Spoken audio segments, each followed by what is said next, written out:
My name is David Algaze. I'm a rabbi. I lead a congregation in Queens. And I've been active in Israel, in the matters of Israel for many, many years. I was involved with the Coalition for Israel and many other organizations. In fact, my life in politics, Israeli politics, began at the same time as Arafat was being sanitized. It was already before Oslo. We realized when he had made that statement that the charter of the PLO that called for the destruction of Israel was caduc, as he said in French. I realized then that he was being trained and brainwashed, or rather trained to say almost like a dog, to do the right things that the media wanted him to say. There was no sincerity in it, and the terrible things were going to come as a result of his saying the right words. Unfortunately, we were very right, and in 1993, Oslo Accords appeared. We formed the Coalition for Israel in 1989. We published many articles discussing that giving away the land of Judea and Samaria was going to have Israel within range of Qassam rockets, Katyushka rockets. We published many ads in the papers concerning these matters. Unfortunately, Oslo occurred. This organization that we created now has been created out of the sense of outrage at the silence of the world, in fact, of the rewriting of history. We now are seen as conquerors of a land richly populated by a thriving Arab population, which we in our cruelty displaced. And now we're talking about the legitimate rights of the Palestinians. Nothing could be further from the truth. Israel was a desert until the middle of the 19th century. Mark Twain and other witnesses write about how desolate the land was. We came to a land that was absolutely inhospitable. And it is through the efforts of many agricultural scientists and the efforts of the chalutzim, of the pioneers of Israel, that Israel started to thrive. The orchards of Yafo did not exist when the Arabs were there. The Jaffa oranges and all the great enterprises were manufactured and created by Jews. It was because of the need of Arab labor that many Arabs moved from Europe, from Syria, from as far as Iraq, Albania. They came to serve as all poor people from the world. When there's employment, they come. The book by John Peters, From Time Immemorial, documents the arrival of these Arabs and these Muslims into the land of Israel. Their claim that they were there from time immemorial is absolutely false. There was a very small number of people of them. There were also Jews in the land, just as them. The most important thing is, however, that there was never, not even the Arabs or anybody, a state in the land of Israel. Since the Jews left, no one ever created a state there. In fact, the Jews never created a state outside of the land of Israel either. And so, our organization attempts to remember and to educate the world into the facts of what are the rights of the legitimate rights of the Jewish people. Somebody, I think an American politician once said, the Arabs have a case for their claims to Palestine, but the Jews have even a better claim. A better claim. A better claim? Better claim. What's the Jews' better claim? History, innumerable. History to begin with. We left the land of Israel, not our own volition. We remember the land of Israel for 2,000 years. The world recognized that special connection when in 1920, in the conference San Remo, the nations of the world said, this land belongs to the Jewish people. There's one more irony or fact of history which demonstrates for us who are religious people the hand of God. But even if one doesn't believe in God, it is the only land in the world that did not have a nation creating a sovereign state over there. Nobody ever claimed that land. The Ottoman Empire dominated as one of its provinces. No nation ever in fact, there were no entity called Palestinians. they were Syrians. More or less there were no Jordanians either, in fact, but certainly there were no Palestinians. In fact, the word Palestine was a geographical designation. The Jewish newspaper of Jerusalem, they called now the Jerusalem Post, used to be called the Palestine Post. The banks of Israel were called the Palestine Discount Bank, not the Israel Discount Bank. So Palestine was a geographical designation. There was never a Palestinian people until they had the malevolent idea of creating it so that they would be able to claim that we displaced them. When was this created? In 1964, when Arafat founded the Palestinian Liberation Organization, he started to talk about a Palestinian people. If one goes back in the documents in the 30s, one sees that a lot of the Arabs, for many different reasons, they argued that there was no Palestinian entity, that there was only Arab entity, and that they're all the same. But they use now the Palestinian entity to justify the destruction of the State of Israel and the delegitimization of the Zionist enterprise. And that is the goal of the Palestinian. Unfortunately, sadly, the Palestinians are more interested in destroying Israel than building their own state. And their actions show it. When we left Gush Katif, instead of building the little area that we had given them with enterprises, with businesses, with thriving, managed hothouses, instead of building it, and they destroyed it. So what would you say to those who would say, well, the claims to Judea and Samaria are still disputed, and that until it's resolved, that Israel should not try to claim it or settle it?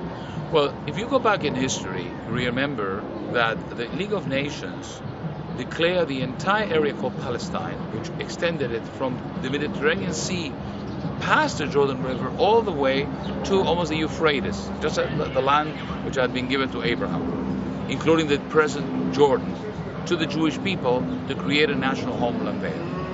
In 1922, for political reasons which are outside of the scope of this discussion, the British needed to have a place for the displaced monarchy of the Hashemites who had been displaced by the Saudis in Saudi Arabia. In order to give the Hashemite family a kingdom, they took away that part of Palestine east of the Jordan River, and they called it the Transjordan, and later the Jordanian state. This represented 78% of the area called Palestine. So from a technical point of view, 78% of the land assigned to the Jews was taken away from them soon after it was given to them. Well, what about Judea and Samaria? Well, of the remaining 22% is all the way, there was no limitation. The Jews were entitled to settle the land anywhere from the Mediterranean to the Jordan. There was never a limitation. The only limitation was east of the Jordan, never west of the Jordan River. Now, what you may be referring to is to the fact that when the Arab armies, first of all, there was a desire by the UN to partition the land into two states, Jewish state and an Arab state. In all negotiations, when one party does not sign the contract, there is no deal. You cannot say, I want a contract which I never signed. So the partition effectively is moot and void. The only thing that remains is the League of Nations mandate. Therefore, the Jews are entitled to occupy the entire area. The fact that Jordan occupied that area in war does not make them the legal heirs. In fact, they admitted themselves they're not the heirs of the land. So who are the heirs of the land? Why should the Arabs who live in Israel suddenly have political rights? They were not a nation. Those who were there negated the desire to create their own state. They wanted to destroy our state. In addition to this, they went on to war against us, which gives us the right to occupy those lands. So from every perspective, this is our land. So it is contested only in the sense that Israel never had the courage of annexing these territories, which should have been done by law and by the law of nature, and that would have perhaps solved the problem far away. I answered the question. So, what's the purpose of this new coalition? Well, what we want to do is we want to educate people into these facts. We don't want people to believe, for example, that Judea and Samaria belong to some other nation that doesn't exist. We want to remember people that Judea and Samaria are the areas where the Jewish people was born. Hebron, Bethlehem, Samaria, Shechem, Nazareth. These are the Jewish areas of the land. If we give up these areas where our nation was born, we're giving up our history. In fact, if we do not have a right to Hebron, where our forefathers lived, where Abraham lived, why do we have a right to Tel Aviv? Eventually somebody will say, what happened in Tel Aviv? Tel Aviv didn't exist in the Jewish history. We need to understand that our right to the land does not come to one area or another. If we give up part of the land, we are giving up the entire rights of the land. And in fact, that is what the Palestinians are saying. The Palestinians are not saying, we will take Judea and Samaria. Now the Palestinians are saying, we want the whole land. You know that even the moderate Abbas has a map of Palestine, which does not have a West Bank, an East Bank, or anything.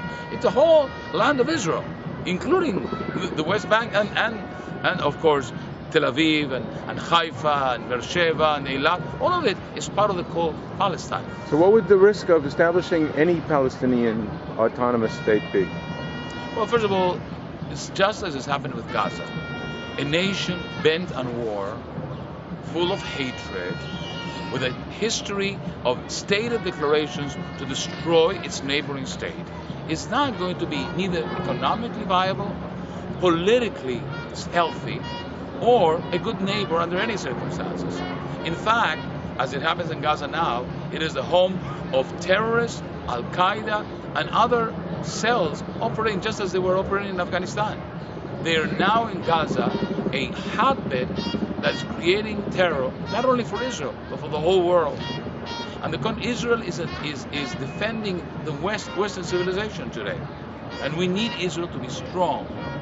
Therefore, to create another state in the area of land of Israel is not possible. From an ecological point of view, there isn't enough water, there isn't enough economy. And I think we have to remember who the Palestinians are, the so-called Palestinians, the Arabs of Israel are. What are they doing? What are their industries? What are their accomplishments? What are their possibilities?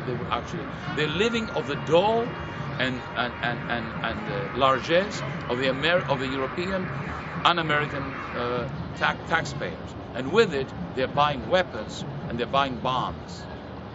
The most educated among them, they teach the children by day, and by night they create bombs. There was recently a famous case of a physicist who was killed. Taught physics in the day, and at night he created bombs. What kind of society is this that we are living in? And so what are you suggesting then for the government, for the Israeli government, next move, considering the pressure from the United States to come up with something by this year's end? Well, the United States pressures Israel fundamentally because it can. It does not pressure every government in the world. We cannot even pressure Iran today. We cannot even get North Korea to listen to us. But Israel is a very easy target. In the case of abused wives, the more a wife gives in, the more the husband hits her. So we have an abusive relationship with the United States. They give us money, and they are treating us with disrespect. Every time a roadblock is lifted, an Israeli is killed. And yet the Condoleezza Rice comes to Israel over and over again and says, lift another roadblock. Does she go to visit the victim who was killed because of her policy? Does she acknowledge at all that maybe there was a mistake in what she does? She doesn't care. She cares about her name and the name in history. The United States is embarked upon a foolish policy in the Middle East.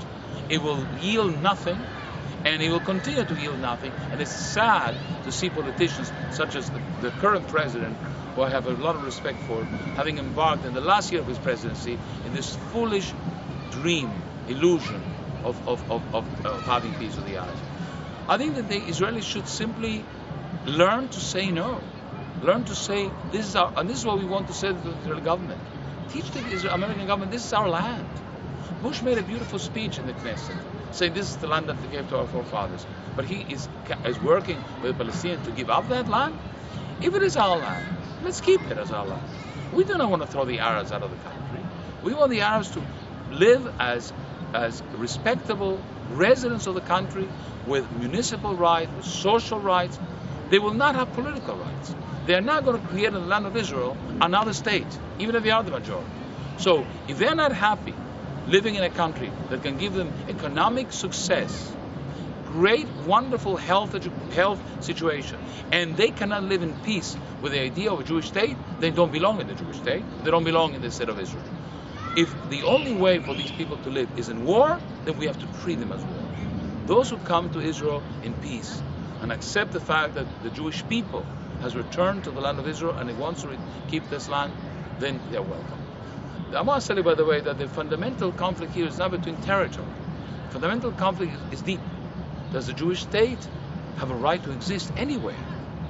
The Arabs are not happy with the idea of a Jewish state. They would like to have a secular state. Abbas said recently, when he was asked, does he recognize Israel? He said, well, I recognize Israel as a state of Jews and Arabs. It's a very interesting point. The Palestinian state, so-called, will not have Jews, for sure, or they will be killed. But the Israeli state has to have Jews and Arabs until eventually the Arabs, according to them, will become a majority. That is unacceptable.